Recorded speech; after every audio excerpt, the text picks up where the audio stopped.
어머니, 제가 꼭 잉어탕을 다려오겠사옵니다. 칠성이는 어머니를 살리기 위해 잉어를 잡으러 가고 뭔가 걸렸어. 아싸, 월척이다.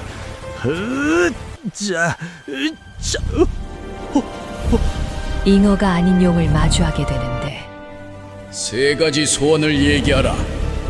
무엇이든 들어줄 것이다. 전기수야담을 찾아주셔서 감사합니다. 구독과 좋아요는 사랑입니다. 이야기 한 판 시작해보겠습니다. 옛날 어느 마을에 칠성이라는 머슴이 살았답니다. 그 머슴의 이름이 칠성인 까닭은 어머니가 북두 칠성을 보고 점지 기도를 올렸기 때문이었습니다. 하지만 하늘의 별들이 장난이라도 친 걸까요? 칠성이는 태어날 때부터 머리가 조금 모자랐지요. 말도 더듬거렸고 콧물은 늘 질질 흘렀으며 10살이 넘어서야 겨우 제 이름을 쓸 수 있었습니다. 마을 사람들은 칠성이를 보며 고개를 절레절레 흔들었습니다. 불쌍한 칠성이 어미는 혼자 아들을 키우느라 고생이 이만저만이 아니었지요. 결국 칠성이 모자는 최마님 댁에 들어가 머슴살이를 하게 되었습니다.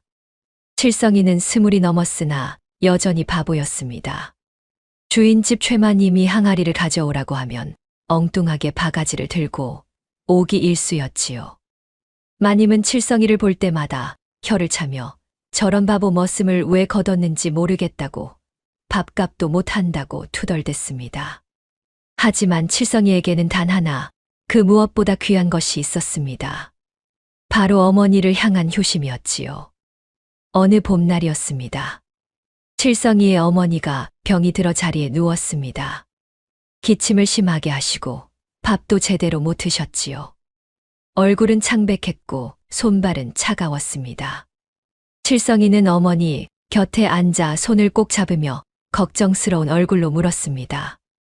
아프냐고 칠성이가 약을 구해올 테니 조금만 기다리라고 말했지요. 어머니는 힘없이 웃으며 칠성이의 머리를 쓰다듬었습니다.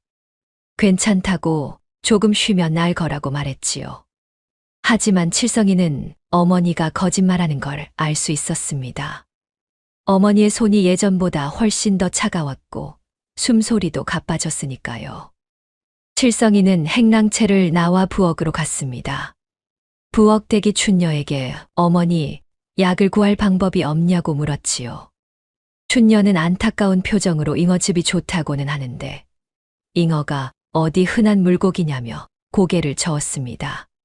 장터에 가면 한 마리에 은자 한 냥은 좋게 할 거라고 말했지요. 칠성이는 고개를 떨구었습니다. 은자 한 냥이라니 칠성이가 1년을 일해도 모을 수 없는 돈이었지요. 하지만 칠성이는 포기하지 않았습니다. 장터에서 살 수 없다면 직접 잡으면 되지 않겠습니까? 칠성이는 낡은 그물 하나를 들고 마을 개울가로 향했습니다. 개울은 마을 끝자락에 있었고 물은 맑고 차가웠지요. 칠성이는 그물을 물에 던지고는 하염없이 기다렸습니다. 해가 중천에 떠올랐고 다시 서쪽으로 기울기 시작했습니다. 하지만 잡히는 건 미꾸라지 몇 마리뿐이었지요. 칠성이는 손을 모으고 빌었습니다. 하늘에 계신 별님들께, 물속에 사는 물고기님들께 누구든 좋으니 제발 어머니를 살려달라고 빌었지요. 칠성이의 눈에서는 눈물이 주르륵 흘러내렸습니다. 그때였습니다. 그물이 갑자기 무겁게 가라앉은 게 느껴졌습니다. 칠성이는 깜짝 놀라 그물을 잡아당겼지요. 무언가 큰 것이 걸린 게 분명했습니다. 칠성이는 있는 힘을 다해 그물을 끌어올렸습니다. 그물 속에는 커다란 잉어 한 마리가 펄떡이고 있었습니다. 비늘은 황금빛으로 반짝였고 크기는 칠성이의 팔뚝만 했지요. 칠성이는 기뻐서 어쩔 줄 몰라 하며 소리쳤습니다. 잉어다, 잉어라고 어머니를 살렸다고 외쳤지요. 하지만 그 순간 칠성이는 잉어의 눈을 보고 말았습니다. 잉어의 눈은 슬펐습니다. 아니, 슬프다는 표현으로는 부족했지요. 그 눈빛에는 애원이 담겨 있었고 절망이 서려 있었으며 무언가 간절한 것이 깃들어 있었습니다. 마치 사람의 눈처럼 말이지요. 칠성이는 그 눈을 보는 순간 가슴이 철렁 내려앉았습니다. 칠성이는 잉어를 품에 안고 한참을 멍하니 서 있었습니다. 잉어는 입을 벌렸다 닫았다 하며 숨을 헐떡이고 있었지요. 칠성이의 머릿속에는 두 가지 생각이 싸우고 있었습니다. 한쪽에서는 어머니를 살려야 한다고 외쳤고, 다른 한쪽에서는 이 물고기도 살고 싶겠지 하고 속삭였습니다. 칠성이는 비록 머리는 모자랐으나 마음만큼은 누구보다 따뜻했습니다. 남이 아파하는 걸 보면 같이 아파했고, 남이 슬퍼하면 같이 울었지요. 지금 이 잉어가 얼마나 무서워하고 있는지, 얼마나 살고 싶어 하는지 칠성이는 느낄 수 있었습니다. 칠성이는 한참을 고민하다가 결국 잉어를 다시 물속으로 풀어주었습니다. 잉어는 물속으로 들어가자마자 꼬리를 힘차게 흔들며 헤엄쳐 갔지요. 칠성이는 그 모습을 보며 빙그레 웃으며 중얼거렸습니다. 잘 가라고, 자기는 다른 방법을 찾아보겠다고 말했지요. 칠성이가 돌아서려는데 갑자기 물속에서 빛이 터져 나왔습니다. 황금빛 눈부신 빛이었지요. 칠성이는 눈을 가리며 뒤로 물러섰습니다.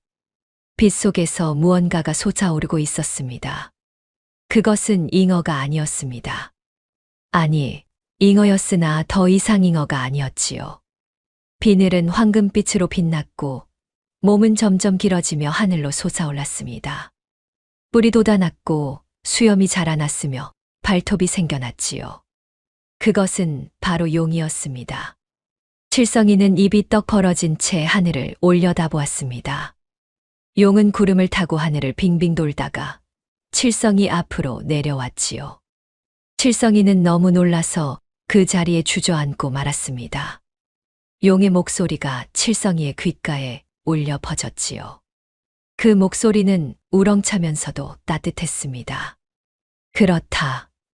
나는 천년을 살아온 용이니라. 오늘 승천할 날이었으나 내 그물에 걸려 위기에 처했었지. 하지만 내가 나를 살려주었구나. 용이 말했고 칠성이는 고개를 끄덕였습니다.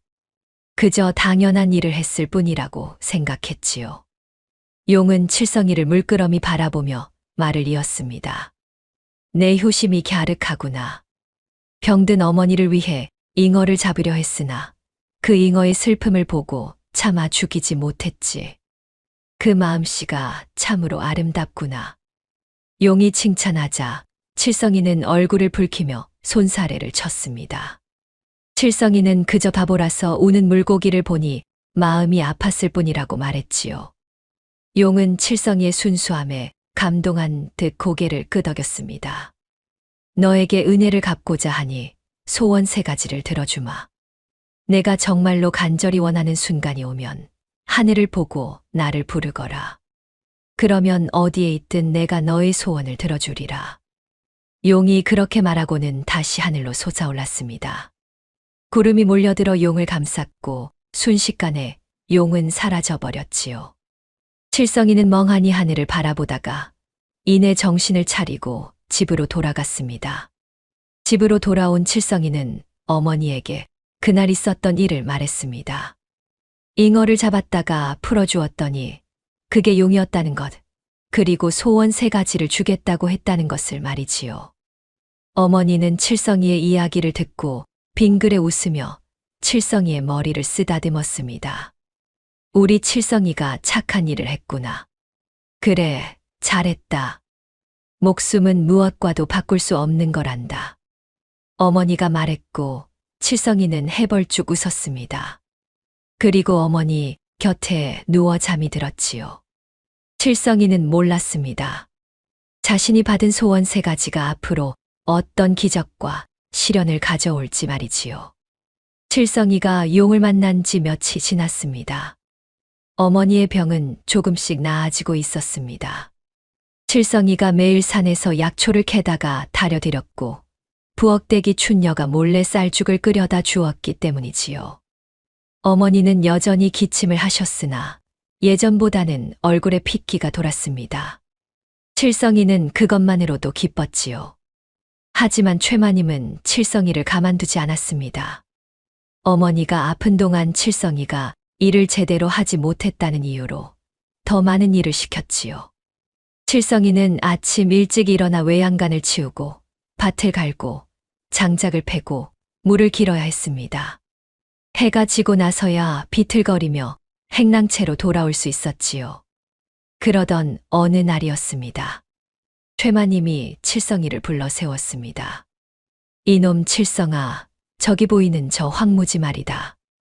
오늘 해 지기 전까지 다 갈아엎어라. 못하면 너도 내 어미도 오늘 저녁밥은 없다.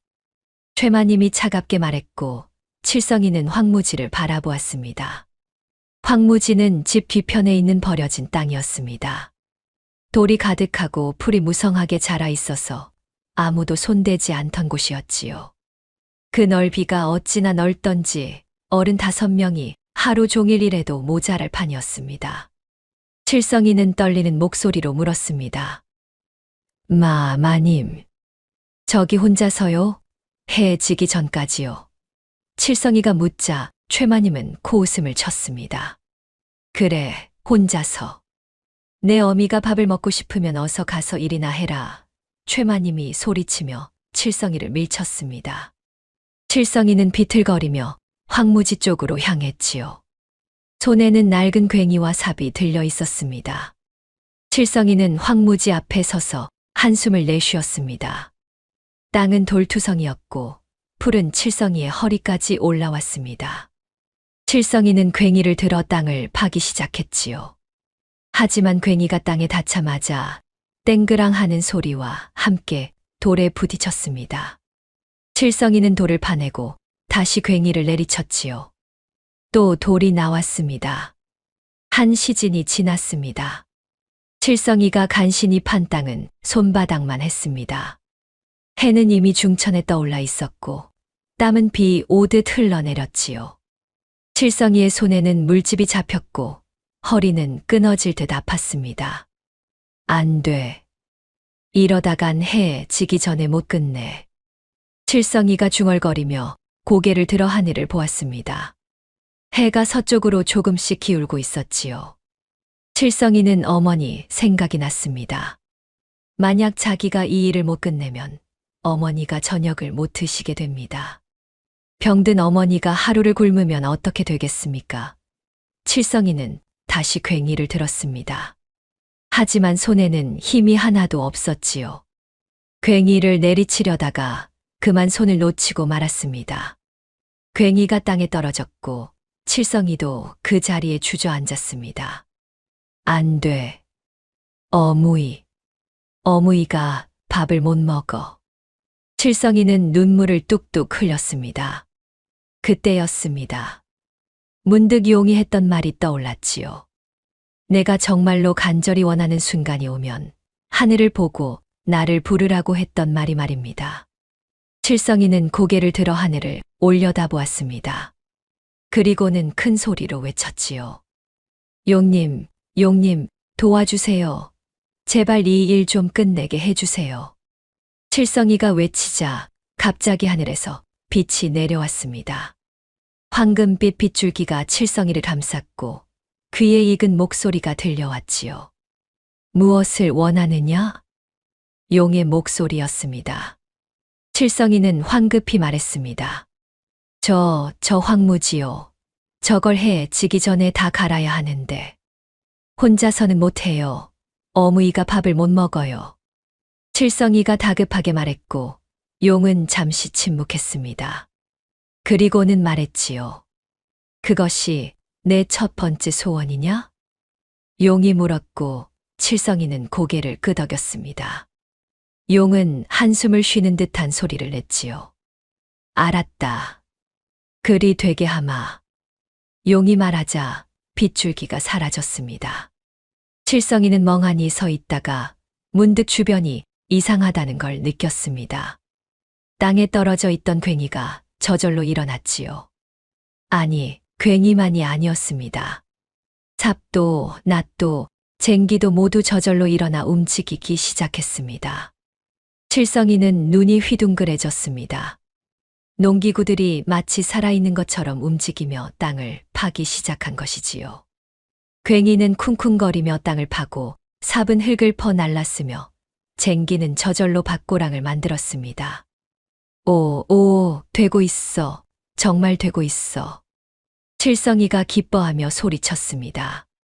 농기구들은 쉬지 않고 일을 했지요.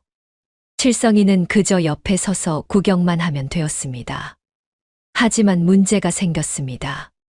농기구들이 너무 열심히 일한 것이지요. 황무지를 다 갈아엎은 농기구들은 멈추지 않았습니다. 그대로 옆에 있는 밭으로 넘어가 그곳도 파헤치기 시작했지요. 칠성이는 깜짝 놀라 소리쳤습니다. 그만. 이제 그만해도 돼. 칠성이가 외쳤으나 농기구들은 듣지 않았습니다. 오히려 더욱 빠르게 움직이며 밭을 박살냈지요. 쟁기는 밭고랑을 마구 뒤엉키게 만들었고 괭이는 채소들을 뿌리째 뽑아냈으며 삽은 흙을 사방팔방으로 날렸습니다. 안 돼. 제발 멈추라니까. 칠성이가 농기구들을 붙잡으려 했으나 농기구들은 칠성이의 손을 빠져나가 계속 날뛰었습니다. 이제는 밭을 넘어서 마당으로 향하고 있었지요. 마당에는 최마님이 앉아서 차를 마시고 있었습니다. 갑자기 괭이 하나가 날아와 마님 앞에 탁자를 쾅 하고 내리쳤지요. 찻잔이 산산조각 나며 차가 마님의 옷에 쏟아졌습니다. 이게 무슨 짓이냐? 최마님이 비명을 지르며 일어섰습니다. 하지만 농기구들은 멈추지 않았지요. 삽이 날아와 마님의 화분을 박살냈고 쟁기는 마당의 돌들을 뒤집어 엎었습니다. 심지어 낫은 마님의 치마폭을 스치고 지나가며 천을 찢어버렸지요. 으악, 귀신이다. 도깨비다. 최마님이 비명을 지르며 집 안으로 도망쳤습니다. 하지만 농기구들은 집 안까지 따라 들어갔지요. 쟁기가 대문을 부수고 들어가더니 안방 문짝을 쓰러뜨렸습니다. 괭이는 장롱을 내리쳤고 삽은 이불을 공중으로 날렸습니다. 칠성이는 그 광경을 보며 얼굴이 새하얗게 질렸습니다. 이건 자기가 원했던 게 아니었지요. 그저 황무지만 갈고 싶었을 뿐인데 이제는 집 전체가 엉망진창이 되어버렸습니다. 용님, 제발 멈춰주세요. 이제 그만. 칠성이가 하늘을 보며 소리쳤습니다. 하지만 용은 대답하지 않았지요. 한참이 지나서야 해가 완전히 지고 어둠이 내렸을 때 농기구들은 비로소 멈추었습니다. 그리고 땅에 털썩 떨어져 다시 평범한 농기구로 돌아갔지요. 칠성이는 마당 한가운데 주저앉았습니다. 주변은 아수라장이었습니다. 밭은 뒤엉켜 있었고 마당의 돌들은 뒤집혀 있었으며 집 안은 난장판이었지요. 최마님이 집 밖으로 나와 그 광경을 보고는 기절할 듯이 비틀거렸습니다. 이게 대체 무슨... 칠성이, 내 놈이 한 짓이지. 최마님이 떨리는 목소리로 물었고 칠성이는 고개를 떨구었습니다. 뭐라고 변명해야 할지 몰랐지요. 최마님은 칠성이를 노려보며 이를 갈았습니다. 내 놈이 도깨비 요술이라도 부린 게냐? 어떻게 이런 일이 가능하단 말이냐? 최마님이 다그쳐 물었으나 칠성이는 대답할 수 없었습니다. 그저 용을 만났다고 소원을 빌었다고 말할 수는 없었으니까요. 최마님은 칠성이를 붙잡아 끌고 가며 소리쳤지요. 당장 광에 가둬라. 이놈을 풀어두면 또 무슨 짓을 할지 모르겠다. 사병들이 달려와 칠성이를 붙잡았습니다. 칠성이는 끌려가면서 어머니를 찾았지요. 어머니는 행랑채 문 앞에 서서 칠성이를 바라보고 있었습니다. 눈에는 눈물이 가득했지요. 칠성이는 어머니를 보며 억울한 듯 소리쳤습니다. 어무이, 나는 그냥 일을 끝내고 싶었을 뿐이에요. 칠성이가 외쳤으나 사병들은 칠성이를 광 안으로 밀어넣고 문을 쾅 닫아버렸습니다. 칠성이는 어둠 속에 홀로 남았지요. 칠성이는 무릎을 안고 앉아서 생각했습니다. 소원을 빌면 뭐든지 이루어진다고 했는데 왜 이렇게 된 걸까요? 칠성이는 알지 못했습니다. 소원을 빌 때는 조심해야 한다는 것을, 그리고 자기가 원하는 것을 정확하게 말해야 한다는 것을 말이지요. 밤은 깊어갔고 광 안에서는 칠성이의 훌쩍이는 소리만 들려왔습니다. 칠성이가 광에 갇힌 지 사흘이 지났습니다. 광 안은 어둡고 차가웠습니다. 칠성이는 구석에 웅크리고 앉아 있었는데 하루에 한 번 사병이 물과 보리밥 한 덩이를 던져주는 게 전부였습니다. 칠성이는 배가 고팠으나 그보다 더 마음이 아팠는데 어머니가 걱정하실 것 같아서였습니다. 밖에서는 최마님이 난리를 치고 있었습니다. 집안 곳곳을 뒤지며 칠성이가 어떻게 그런 요술을 부렸는지 알아내려 애를 썼으나 사병들을 시켜 칠성이의 행랑채를 뒤져도 낡은 이불 한 장과 해진 옷까지 몇 벌뿐이었습니다. 하지만 최마님은 포기하지 않았습니다. 오히려 눈빛이 더욱 날카로워졌는데 저 바보 머슴이 농기구를 움직일 수 있다면 다른 것도 할 수 있지 않겠느냐는 생각이 들었기 때문입니다. 만약 저놈을 잘 다루면 엄청난 이득을 볼 수 있을 거라 여긴 마님은 그날 밤 사병들을 불러 모아 나지막하게 지시를 내렸습니다. 내일 아침 칠성이를 끌어내되 칠성이, 어미도 함께 데려오라는 명령이었습니다. 다음 날 아침 광문이 삐걱 열렸습니다. 사병 2명이 들어와 칠성이를 끌어냈는데 칠성이는 비틀거리며 밖으로 나왔다가 너무 눈부신 햇빛 때문에 눈을 뜰 수가 없었습니다. 사병들은 칠성이를 마당으로 끌고 갔는데 마당 한가운데에는 최마님이 서 있었고 그 옆에는 칠성이의 어머니가 무릎을 꿇고 앉아 있었습니다. 어머니의 손은 뒤로 묶여 있었으며 얼굴에는 멍이 들어 있었는데 칠성이는 비명을 지르며 달려가려 했으나 사병들이 칠성이를 붙잡아 발버둥을 칠 수밖에 없었습니다. 최마님은 칠성이를 보며 차갑게 웃은 뒤 품에서 작은 칼을 꺼내 어머니의 목에 갖다 댔습니다. 칼날이 어머니의 목덜미에 닿자 어머니는 몸을 부들부들 떨었는데 마님은 천천히 입을 열었습니다. 칠성아, 내가 어떻게 그 요술을 부렸는지는 모르겠다. 하지만 분명한 건 내 놈에게 이상한 힘이 있다는 것이다. 내 말을 잘 들어라. 내 요술로 내 창고에 금덩이를 가득 채워라. 그러면 내 어미를 풀어주마. 하지만 거부하면 마님이 칼을 살짝 눌렀고 어머니의 목덜미에서 빨간 피가 한 방울 흘러내렸습니다. 칠성이는 비명을 지르며 바닥에 무릎을 꿇었는데 울며 빌었습니다. 마님께서 제발 어머니는 놔달라고, 자기가 뭐든지 하겠다고 애원했습니다. 최마님은 만족스럽게 고개를 끄덕이며 말했습니다. 그래, 착하지. 그럼 어서 금덩이를 만들어라. 해 지기 전까지 창고를 가득 채우지 못하면 내 어미를 염전 노예로 팔아버리겠다. 마님이 말하자 칠성이는 얼굴이 새하얗게 질렸습니다. 염전 노예라니 그것은 죽음보다 더 끔찍한 운명이었는데 염전에서는 하루 종일 뜨거운 햇볕 아래서 소금을 긁어 모아야 했으며 제대로 먹지도 못하고 자지도 못했습니다. 병든 어머니가 그곳에 가면 한 달도 버티지 못할 터였습니다. 칠성이는 창고 앞에 서 있었습니다. 창고는 텅 비어 있었는데 칠성이는 멍하니 창고를 바라보며 생각했습니다. 금덩이를 만들라니 도대체 어떻게 만든단 말입니까?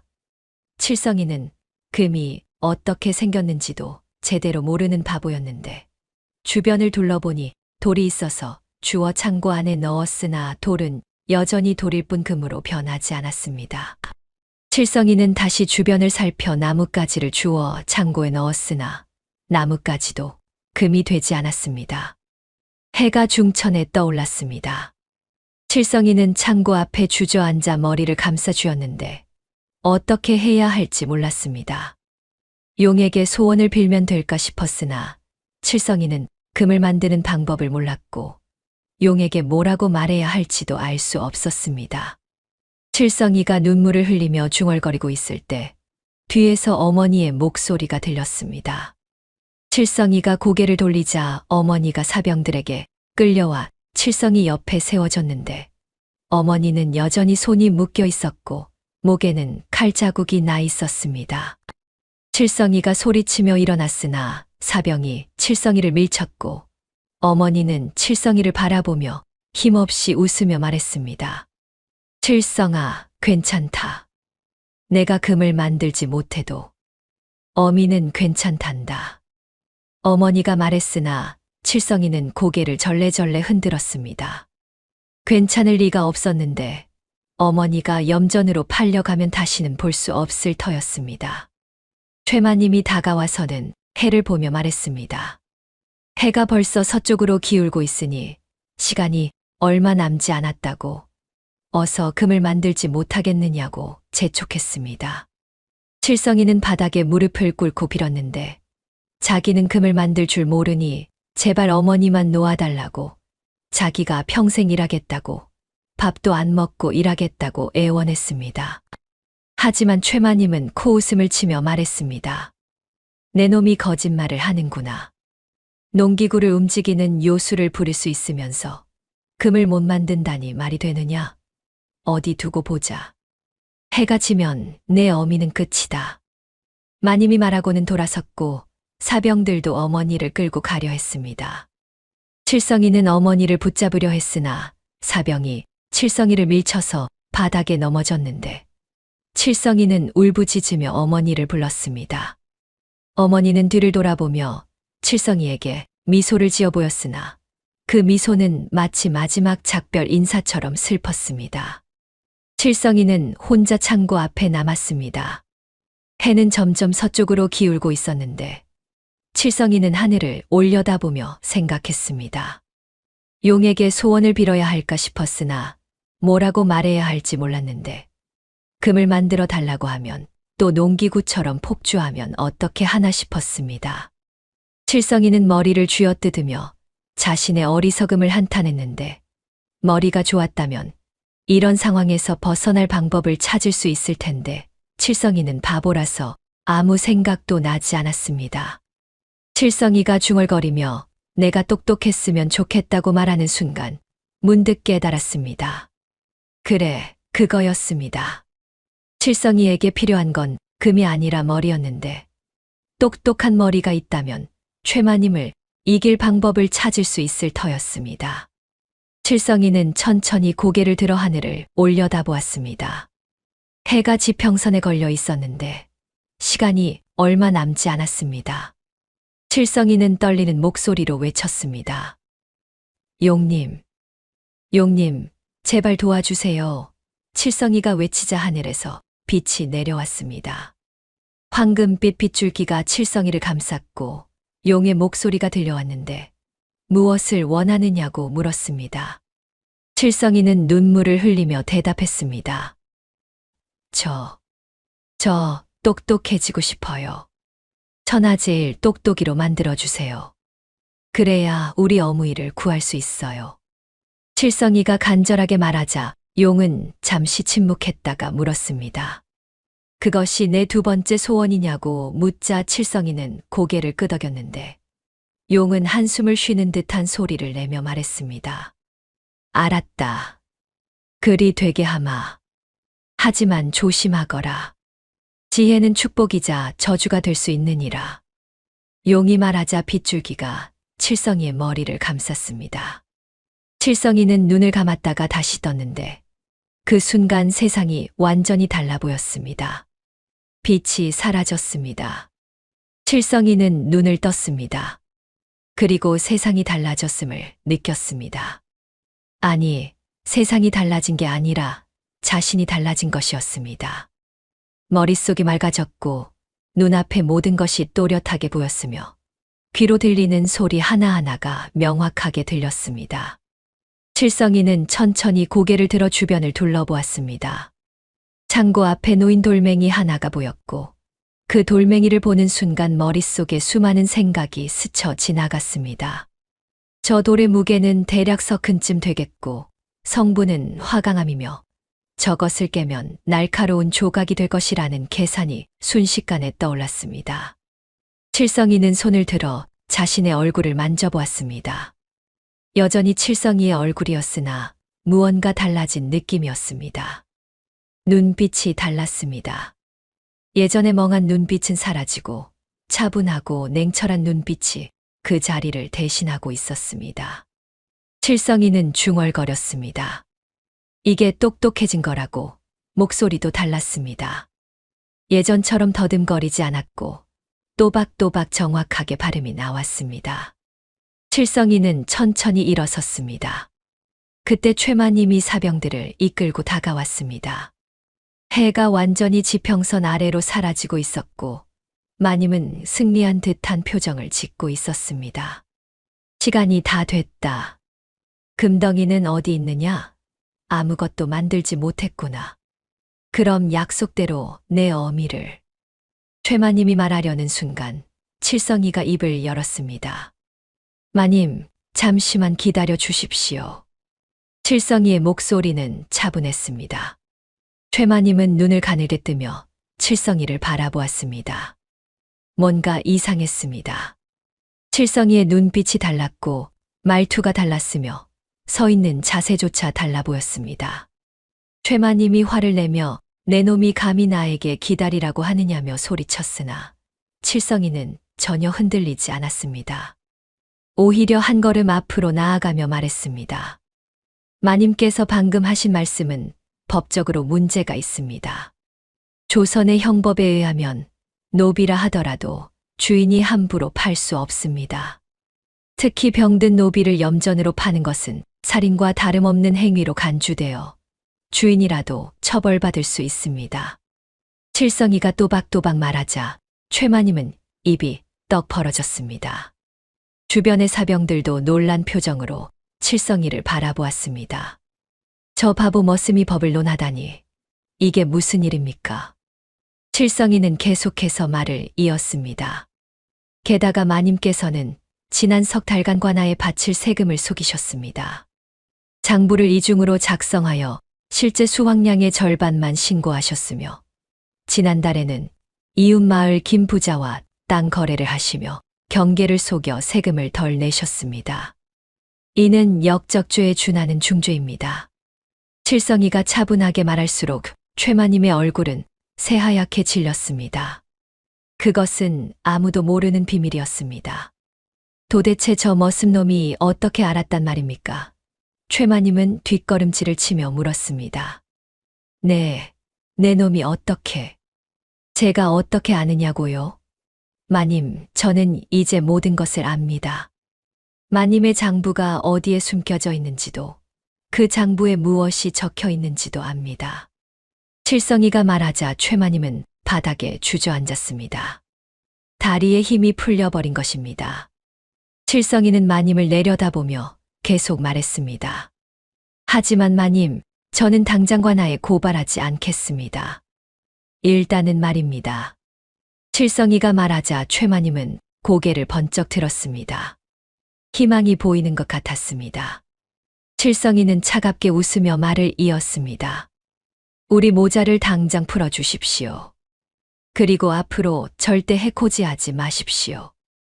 만약 우리에게 손이라도 되신다면 제가 준비한 고발장이 즉시 관아로 날아갈 것입니다. 이해하셨습니까?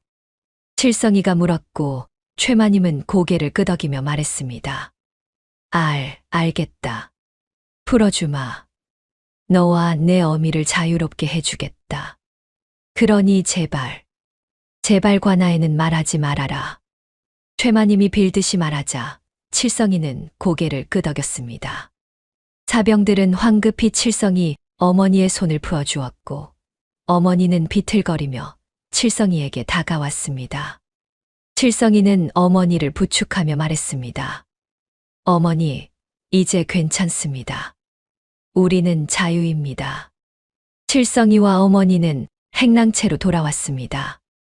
어머니는 칠성이를 물끄러미 바라보았습니다. 얼굴은 칠성이었으나 눈빛은 낯선 사람의 것이었습니다. 어머니는 조심스럽게 물었습니다. 칠성아, 너 어떻게 된 거냐? 어머니가 묻자 칠성이는 차분하게 대답했습니다. 용님께서 소원을 들어주셨습니다. 저를 똑똑하게 만들어 주셨어요. 칠성이가 말했으나 그 목소리에는 예전의 따뜻함이 없었습니다. 차갑고 냉정한 목소리였습니다. 어머니는 가슴이 철렁했습니다. 어머니가 그래도 다행이라며 칠성이를 안으려 했으나 칠성이는 슬쩍 몸을 피했습니다. 그리고는 말했습니다. 어머니, 이제 쉬셔야 합니다. 오늘 많이 힘드셨을 겁니다. 제가 약초를 다려드리겠습니다. 칠성이가 말하고는 밖으로 나갔습니다. 어머니는 그 뒷모습을 바라보며 눈물을 흘렸습니다. 칠성이는 똑똑해졌으나 예전의 칠성이는 사라진 것 같았습니다. 예전에는 어무이라고 부르며 어리광을 부리던 아들이었습니다. 하지만 지금의 칠성이는 차갑고 냉정했으며 어머니라고 부르며 격식을 차렸습니다. 며칠이 지났습니다. 칠성이는 매일 밤 늦게까지 무언가를 준비하고 있었습니다. 종이에 무언가를 적고 계산을 하고 생각에 잠겼습니다. 어머니가 걱정되어 물어보면 칠성이는 그저 괜찮다고만 대답했습니다. 낮에는 마을 사람들이 칠성이를 찾아왔습니다. 땅 문제로 다투던 이웃들에게는 법적 근거를 들어 해결책을 제시했고, 장사가 안 되어 고민하던 상인에게는 장사 전략을 알려주었으며, 글을 배우고 싶어 하는 아이들에게는 훈장 노릇까지 했습니다. 사람들은 칠성이를 우러러보았고, 칠성이가 달라졌다며 감탄했습니다. 하지만 칠성이의 어머니만은 슬펐습니다. 칠성이는 여전히 효자였으나 예전처럼 따뜻하지 않았습니다. 약을 다려드리고 밥을 챙겨드리고 이불을 덮어드렸으나 그것은 의무를 다하는 것처럼 느껴졌습니다. 예전처럼 어머니 품에 안겨 잠들지도 않았고 어머니 손을 잡고 재롱을 부리지도 않았습니다. 어머니는 밤마다 눈물을 흘렸습니다. 바보였던 칠성이가 그리웠습니다. 콧물을 흘리며 어무이 사랑해라고 말하던 그 아들이 어무이 나 배고파라며 어리광을 부리던 그 아들이 그리웠습니다. 사흘째 되는 날 밤이었습니다. 칠성이는 마침내 모든 준비를 끝냈습니다. 긴 글이 적힌 종이 여러 장을 들고 칠성이는 어머니에게 말했습니다. 어머니, 내일 관아에 다녀오겠습니다. 최마님을 고발할 것입니다. 칠성이가 말하자 어머니는 놀라며 말했습니다. 괜찮겠느냐고, 최마님이 보복하면 어떻게 하느냐고 걱정했습니다. 하지만 칠성이는 차분하게 대답했습니다. 걱정 마십시오. 제가 모든 것을 계산했습니다.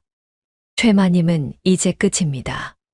칠성이가 말했고 그날 밤 칠성이는 창밖을 바라보며 생각에 잠겼습니다. 내일이면 모든 것이 끝날 것입니다. 최마님은 옥에 갇힐 것이고 자신과 어머니는 완전히 자유로워질 것입니다. 하지만 왜일까요?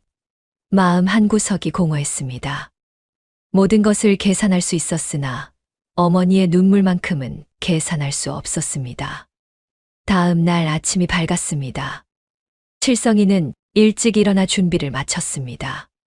손에는 밤새 작성한 고발장이 들려 있었고 옷도 깨끗하게 빨아 입었으며 머리도 단정하게 빗었습니다. 어머니는 칠성이를 보며 걱정스러운 표정을 지었으나 칠성이는 괜찮다며 어머니를 안심시켰습니다. 어머니, 오늘 안으로 돌아오겠습니다. 걱정 마십시오. 칠성이가 말하고는 집을 나섰습니다. 관아는 마을에서 2시간쯤 걸어가야 하는 곳에 있었습니다. 칠성이는 걸어가며 머릿속으로 계획을 되새겼습니다. 고발장의 내용은 완벽했고 증거도 충분했으며 논리도 탄탄했습니다.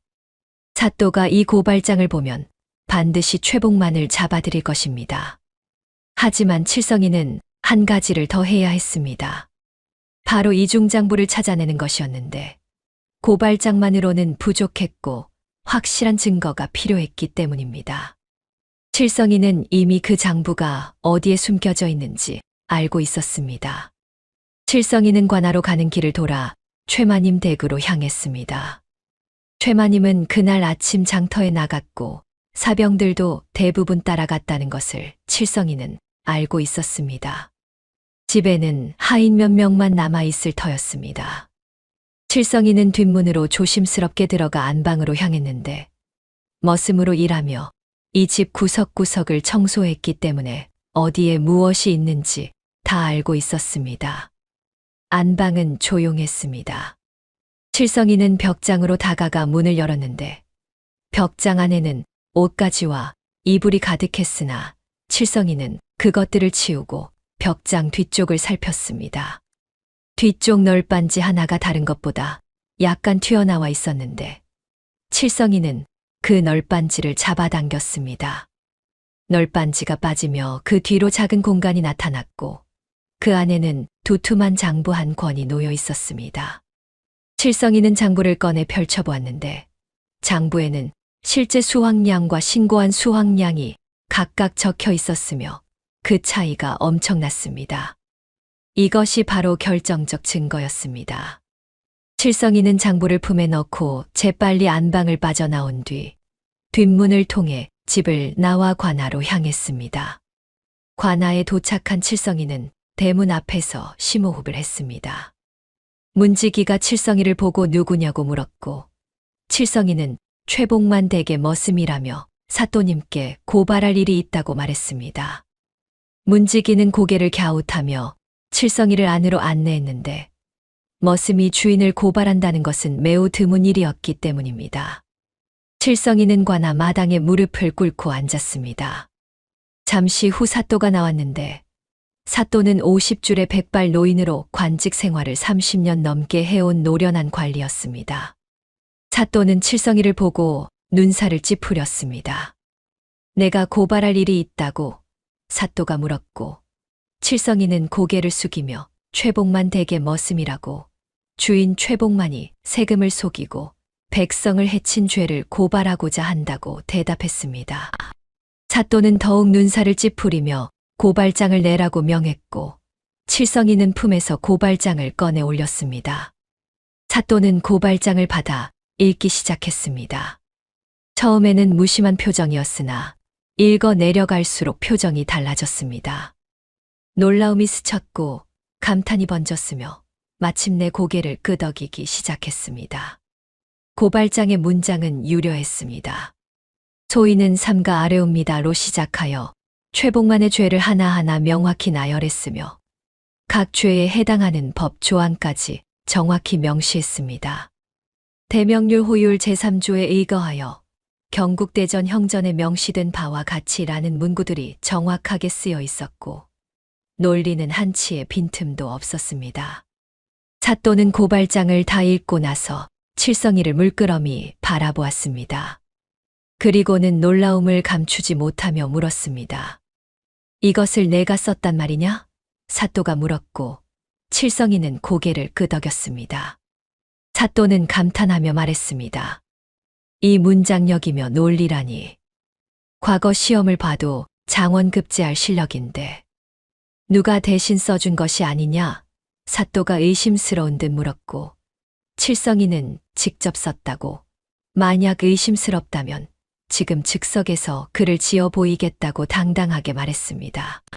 사또는 더욱 놀라워하며 곁에 있던 서기에게 종이와 붓을 가져오라 명했고 칠성이에게 건네주며 정의에 대한 글을 지어보라고 말했습니다. 칠성이는 붓을 들고 망설임 없이 글을 써 내려가기 시작했습니다. 붓은 종이 위를 미끄러지듯 움직였고 한치의 망설임도 없었습니다. 30분쯤 지났을까 칠성이는 붓을 내려놓고 종이를 사또에게 올렸습니다. 사또는 종이를 받아 읽기 시작했는데 글은 무르청이란 강자가 약자를 보호하는 것이며 옳은 자가 그른 자를 바로잡는 것이니라로 시작했습니다. 사또는 글을 읽어 내려가며 고개를 끄덕였고 마침내 감탄하며 말했습니다. 이것은 성균관 유생들도 쓰기 어려운 글이다. 그럼 증거는 있느냐? 사또가 물었고 칠성이는 품에서 이중장부를 꺼내 올렸습니다.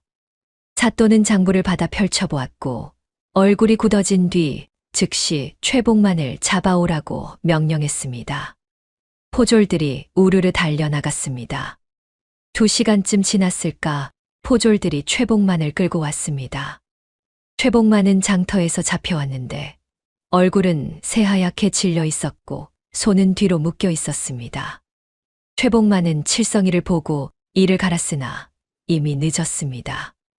사또는 최복만에게 이중장부를 들이대며 이것이 그대의 것이 아니냐고 물었으나 최복만은 대답하지 못했습니다. 변명할 여지가 없었습니다. 사또는 마패를 높이 들며 선포했습니다.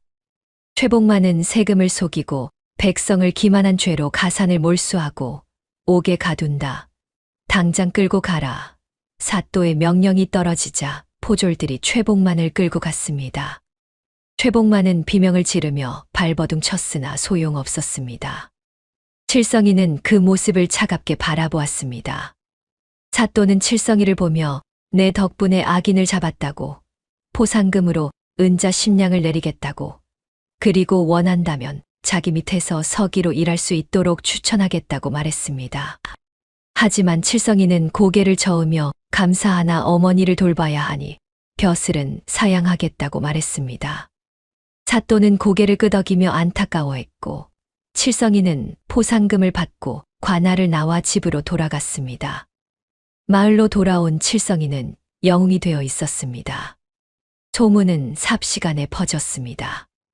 바보 머슴이 주인의 죄를 밝혀 관아에 고발했다는 소문, 사또가 칠성이의 문장력에 감탄했다는 소문, 최복만이 옥에 갇혔다는 소문이 마을 전체에 퍼졌습니다. 사람들은 칠성이를 보며 감탄했습니다. 칠성이가 완전히 달라졌다고, 이제는 천재라고, 마을의 자랑이라고 말했습니다. 어떤 할아버지는 칠성이에게 절을 하며 고맙다고 말했는데 최복만에게 빚을 졌던 사람이었습니다. 어떤 아낙네는 칠성이의 손을 잡고 눈물을 흘리며 감사하다고 말했는데 최복만에게 땅을 빼앗겼던 사람이었습니다. 칠성이는 그 모든 것을 담담하게 받아들였습니다. 기쁘지도 슬프지도 않았습니다. 그저 해야 할 일을 했을 뿐이었습니다. 집으로 돌아온 칠성이는 어머니에게 모든 것을 말했습니다. 최복만이 옥에 갇혔다고, 이제 우리는 자유라고, 포상금도 받았다고 말했습니다. 어머니는 고개를 끄덕이며 다행이라고 말했으나 눈에는 눈물이 가득했습니다. 칠성이는 어머니의 눈물을 보았으나 그 이유를 알 수 없었습니다. 좋은 일인데 왜 우시는 걸까요? 칠성이는 계산할 수 없었습니다. 어머니의 마음은 숫자로 환산할 수 없었고 논리로 설명할 수 없었습니다. 어머니, 왜 우십니까? 이제 우리는 자유입니다. 돈도 생겼고 아무도 우리를 괴롭히지 않을 것입니다. 칠성이가 물었으나 어머니는 그저 고개를 저을 뿐이었습니다. 어머니는 칠성이의 얼굴을 바라보며 조용히 말했습니다. 칠성아, 너 예전에 어무이라고 불렀었지. 이제는 어머니라고 부르는구나. 어머니가 말하자 칠성이는 멍한 표정을 지었습니다. 그랬던가요? 칠성이는 기억은 나는데 그것이 왜 중요한지 알 수 없었습니다. 그날 밤 칠성이는 방에 혼자 앉아 생각에 잠겼습니다. 모든 것을 잃었습니다. 최복만을 무너뜨렸고 자유를 얻었으며 마을 사람들의 존경을 받았습니다. 하지만 왜일까요? 마음 한구석이 공허했습니다. 무언가 중요한 것을 잃어버린 것 같았으나 그것이 무엇인지 알 수 없었습니다. 칠성이가 최복만을 고발한 지 사흘이 지났습니다. 마을은 평화로웠습니다. 최복만이 사라지자 사람들은 안도의 한숨을 내쉬었고 빚에 시달리던 이들은 관아의 도움으로 빚을 탕감받았으며 땅을 빼앗겼던 이들은 땅을 되찾았습니다. 칠성이는 마을의 영웅이었고 사람들은 칠성이를 존경했습니다. 하지만 칠성이는 여전히 공허했습니다. 어머니와의 관계는 예전 같지 않았고 사람들의 존경도 마음을 채워주지 못했으며 밤마다 무언가 잃어버린 것 같은 느낌에 시달렸습니다. 칠성이는 그것이 무엇인지 알 수 없었습니다. 그러던 어느 날 밤이었습니다. 칠성이는 방에서 책을 읽고 있었는데 갑자기 밖에서 고함 소리가 들렸습니다. 불이야, 불이야. 칠성이는 책을 내려놓고 밖으로 뛰쳐나갔습니다. 마을 입구 쪽에서 붉은 빛이 치솟고 있었고 연기가 하늘을 뒤덮고 있었습니다. 사람들이 우르르 몰려나와 소리를 지르고 있었습니다. 칠성이는 재빨리 상황을 파악했습니다. 불은 마을 입구에서 시작되어 빠르게 번지고 있었고 바람이 칠성이네 집 쪽으로 불고 있었습니다. 이 속도라면 10분 안에 칠성이네 행랑채까지 불이 번질 것이었습니다. 칠성이는 집으로 달려갔습니다. 행랑채에는 어머니가 혼자 계셨습니다. 어머니는 병이 깊어져서 이제는 거의 자리에서 일어나지도 못했고 기침도 심해졌으며 얼굴도 더욱 창백해졌습니다. 칠성이는 방문을 열고 들어가 어머니를 깨웠습니다. 어머니, 일어나셔야 합니다. 불이 났습니다. 칠성이가 말하자 어머니는 천천히 눈을 떴습니다. 하지만 몸을 일으킬 힘이 없었습니다. 칠성이는 어머니를 업으려 했으나 그때 밖에서 누군가 소리쳤습니다. 칠성아, 불길이 너무 빨라. 어서 피해. 마을 사람이 소리쳤고 칠성이는 밖을 내다보았습니다. 불길은 예상보다 훨씬 빨리 번지고 있었습니다. 바람이 더 세졌고 불길은 집집마다 옮겨 붙으며 미친 듯이 타올랐습니다. 이미 옆집까지 불이 번졌고 곧 칠성이네 집도 불에 휩싸일 터였습니다. 칠성이는 머릿속으로 빠르게 계산했습니다. 바람의 속도는 초속 10m, 불길이 번지는 속도는 초속 5m, 여기서 안전한 곳까지의 거리는 100m, 어머니를 업고 가는 속도는 초속 2m라면 계산 결과가 나왔습니다. 불가능하다. 어머니를 업고 가면 불길에 따라잡힌다. 확률은 10%도 안 된다. 칠성이의 천재적인 두뇌는 냉정하게 결론을 내렸습니다. 혼자 도망치면 살 수 있습니다. 하지만 어머니를 업고 가면 둘 다 죽습니다. 논리적으로, 합리적으로, 과학적으로 계산하면 답은 명확했습니다. 도망쳐라. 혼자 살아라. 칠성이의 머리는 그렇게 말했습니다. 하지만 칠성이의 발은 움직이지 않았습니다. 칠성이는 어머니를 바라보았습니다. 어머니는 칠성이를 보며 힘없이 웃고 있었습니다. 칠성아, 너라도 살아야지. 어서 가거라. 어머니가 말했고 칠성이는 고개를 저었습니다. 아니, 칠성이는 고개를 저으려 했으나 머리는 고개를 끄덕이고 있었습니다. 머리와 몸이 따로 놀고 있었습니다. 그때였습니다. 불길이 행랑채 지붕에 옮겨 붙었습니다. 지붕이 타기 시작했고 연기가 방 안으로 밀려 들어왔습니다. 칠성이는 기침을 했고 어머니도 기침을 했습니다.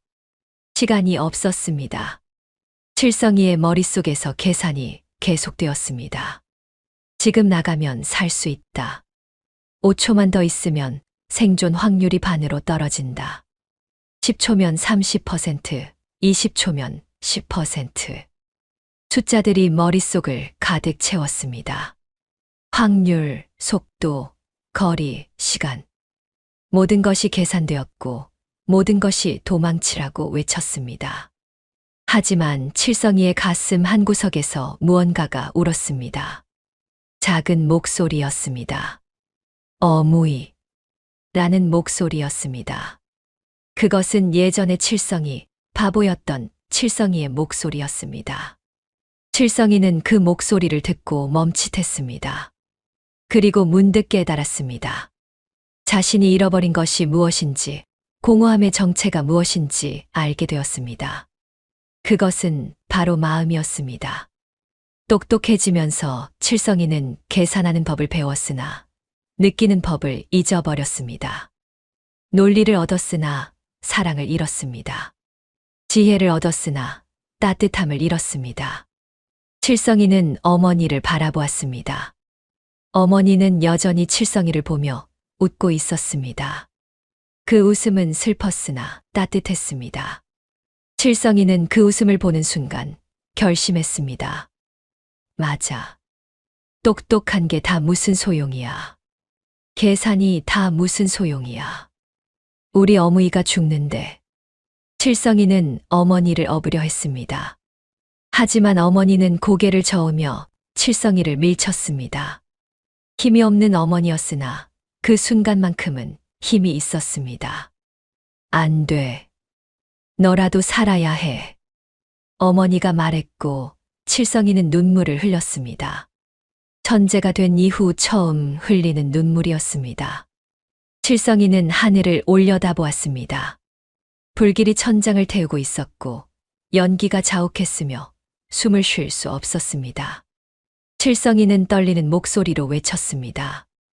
용님, 용님, 제발 도와주세요. 칠성이가 외치자 하늘에서 빛이 내려왔습니다. 황금빛 빗줄기가 연기를 뚫고 칠성이를 감쌌고 용의 목소리가 들려왔습니다. 무엇을 원하느냐? 용이 물었고 칠성이는 울먹이며 대답했습니다. 비를 내려주세요. 불을 끄고 우리 어무이 살려주세요. 그리고 칠성이가 잠시 멈췄다가 계속 말했습니다. 이놈의 똑똑한 머리는 도로 가져가세요. 이것 때문에 계산하느라 어무이 구할 시간을 놓칠 뻔했잖아요. 이런 머리 필요 없어요. 칠성이가 소리쳤고 용은 잠시 침묵했습니다. 그리고는 말했습니다. 그것이 내 마지막 소원이냐? 용이 물었고 칠성이는 고개를 끄덕였습니다. 용은 한숨을 쉬는 듯한 소리를 냈습니다. 알았다. 그리 되게 하마. 내가 마침내 깨달았구나. 지혜보다 귀한 것은 선한 마음이라는 것을 말이다. 용이 말하자 하늘에서 천둥이 쳤습니다. 그리고 곧이어 장대비가 쏟아지기 시작했습니다. 비는 폭포수처럼 쏟아졌습니다. 불길은 순식간에 꺼졌고 연기는 사라졌으며 뜨거웠던 공기는 차가워졌습니다. 칠성이는 비를 맞으며 서 있었고 어머니도 비를 맞으며 누워 있었습니다. 칠성이는 문득 머리가 멍해지는 느낌을 받았습니다. 머릿속에 가득했던 숫자들이 사라지기 시작했고 복잡했던 생각들이 단순해졌으며 계산하던 습관이 없어졌습니다. 천재의 지혜가 칠성이를 떠나가고 있었습니다. 칠성이는 그것이 두렵지 않았습니다. 오히려 홀가분했습니다. 무거운 짐을 내려놓은 것 같았습니다. 비가 그치고 칠성이는 어머니를 바라보았습니다. 어머니는 재를 뒤집어 쓴 채 칠성이를 보고 있었습니다. 칠성이는 해벌쭉 웃으며 말했습니다. 어무이, 나 배고파. 밥 줘. 비가 그쳤습니다. 마을은 고요했습니다.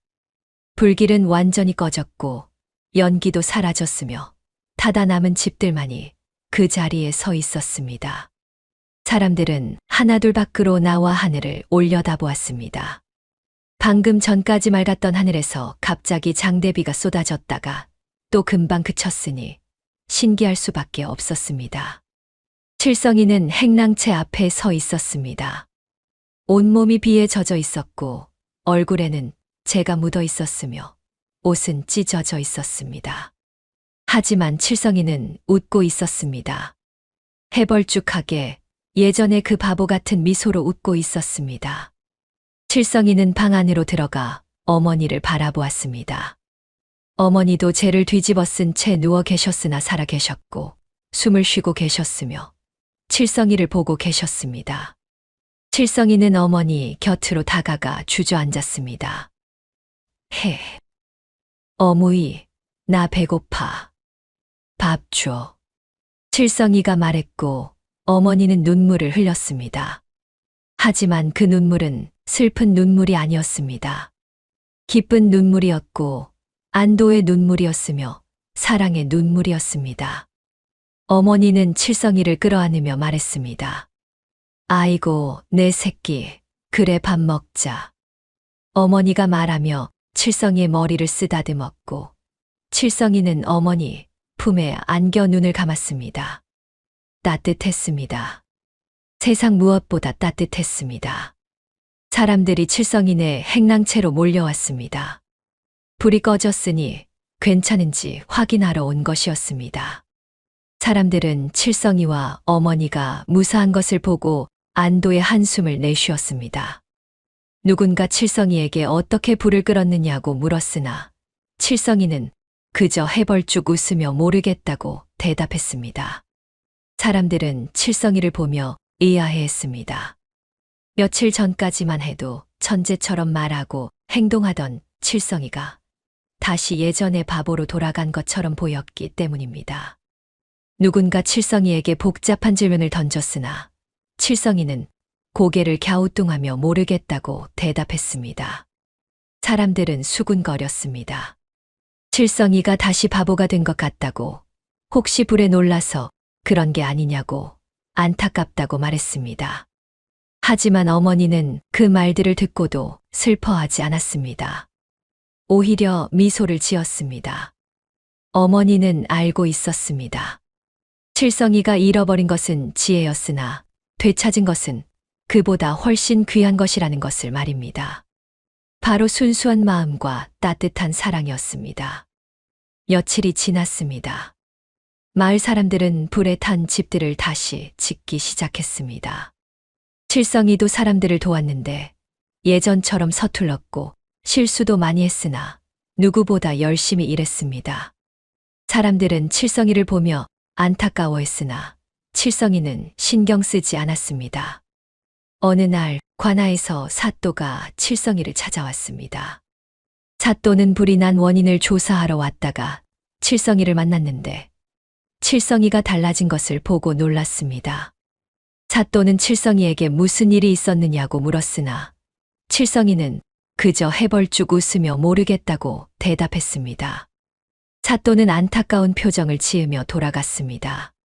천재가 사라진 것은 조선의 큰 손실이라고, 칠성이가 벼슬을 했다면 나라에 큰 도움이 되었을 텐데 안타깝다고 말했습니다. 하지만 칠성이는 개의치 않았습니다. 벼슬이 뭔지도 잘 모르겠고 나라가 뭔지도 잘 모르겠으나 한 가지는 확실히 알고 있었습니다. 지금 이 순간이 행복하다는 것을 말입니다. 그날 저녁 칠성이는 어머니와 함께 저녁을 먹었습니다. 보리밥과 된장찌개, 그리고 김치 한 접시가 전부였으나 칠성이는 맛있게 먹었습니다. 어머니는 칠성이가 밥을 먹는 모습을 보며 미소를 지었습니다. 칠성아, 맛있니? 어머니가 물었고 칠성이는 고개를 끄덕이며 대답했습니다. 응, 어무이가 해준 밥이 제일 맛있어.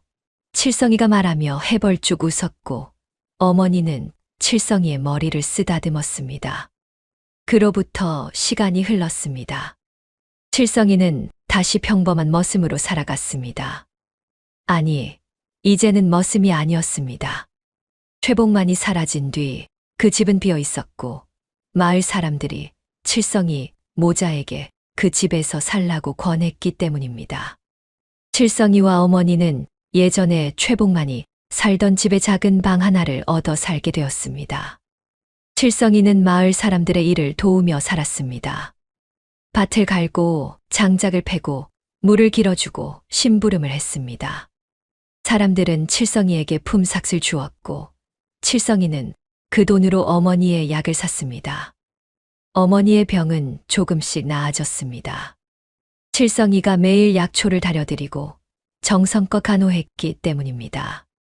어머니는 다시 일어나 걸을 수 있게 되었고 기침도 줄었으며 얼굴에도 핏기가 돌았습니다. 어느 날 저녁 칠성이와 어머니는 마당에 앉아 하늘을 바라보았습니다. 별이 총총히 떠 있었고 달은 밝았으며 바람은 선선했습니다. 칠성이는 어머니 곁에 앉아 말했습니다. 어무이, 저 별 예쁘다. 칠성이가 말했고 어머니는 고개를 끄덕이며 대답했습니다. 그래, 예쁘구나. 우리 칠성이 이름도 저 별에서 따온 거란다. 헤헤, 나는 별이야? 칠성이가 물었고 어머니는 미소를 지으며 말했습니다. 그래, 너는 어미의 별이란다. 어머니가 말하며 칠성이를 안았고 칠성이는 어머니 품에 안겨 눈을 감았습니다. 세상에서 가장 행복한 순간이었습니다. 이것이 바로 칠성이의 이야기입니다. 칠성이는 용을 만나 3가지 소원을 받았습니다. 첫 번째 소원으로 농기구를 움직였으나 폭주했고, 2번째 소원으로 천재가 되었으나 마음을 잃었으며, 3번째 소원으로 비를 내려 어머니를 구했으나 지혜를 잃었습니다. 하지만 칠성이는 후회하지 않았습니다. 지혜를 잃었으나 사랑을 되찾았고, 똑똑함을 잃었으나 행복을 되찾았으며, 천재성을 잃었으나 따뜻함을 되찾았기 때문입니다. 아무리 똑똑해도 마음이 차가우면 아무 소용이 없습니다. 명예도 재산도 지혜도 사랑하는 사람을 잃으면 아무 의미가 없습니다. 칠성이는 바보로 태어나 잠시 천재가 되었다가 다시 바보로 돌아왔으나 가장 소중한 것을 지켰습니다. 바로 어머니에 대한 사랑이었습니다. 오늘날 우리도 마찬가지가 아니겠습니까? 똑똑해지려 애쓰고 성공하려 애쓰며 부자가 되려 애씁니다. 하지만 정작 중요한 것을 잊고 삽니다. 가족에 대한 사랑, 친구에 대한 우정, 이웃에 대한 배려를 말입니다. 세상의 모든 지혜를 얻고도 사랑하는 사람을 잃는다면 그것이 무슨 의미가 있겠습니까? 언제 어디서나 사랑하는 사람을 소중히 여기십시오. 그것이 지혜보다 귀한 것입니다.